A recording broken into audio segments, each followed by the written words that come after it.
Yo, this content Carter. Give me a quick minute to show you how to make a low poly redwood. First, delete the default cube. Next, select the cylinder mesh and change the vertex count to 9. Scale on Z and swap into edit mode. We're going to face select in the top left and extrude the top face about 3 times.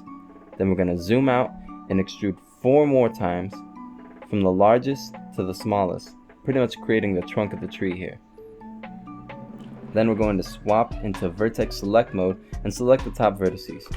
On that first ring, you want to make it pretty tiny and continue down, slowly making it a little bigger, creating the trunk of the tree here. Once it looks semi-realistic, we're going to cut down to the bottom and we're going to give it the base of the tree where it sinks into the ground and looks rooted. Next, we're going to add a cone mesh. Once we got the cone, we're going to grab it on the Z and place it around the first loop of verts heading up the tree. We're going to drop back into edit mode and select the bottom verts of the cone.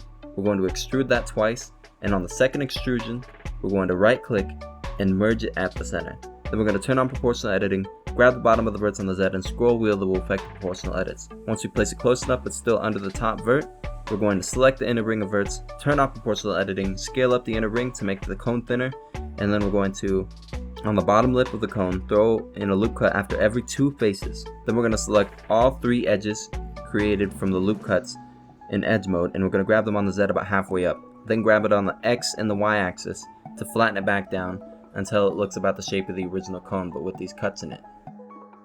Alright, next select all the bottom faces in face mode, and we're going to be turning on proportional editing and sizing it up in the Z. Once it looks a bit nicer, we're going to be duplicating it all the way up the tree. I recommend putting a reference photo next to this so that you can get a more natural look and understand how many cones you should be putting up and down the tree. Then we'll be sizing it up. The bottom and the top cones will be the smallest due to that's how it would naturally grow on the tree. I recommend putting a bit of artistic liberties in here to give it a more natural look. Lastly, I scaled them up on the Z again, and I added one last cone flipped over on the top looking like some brand new growth.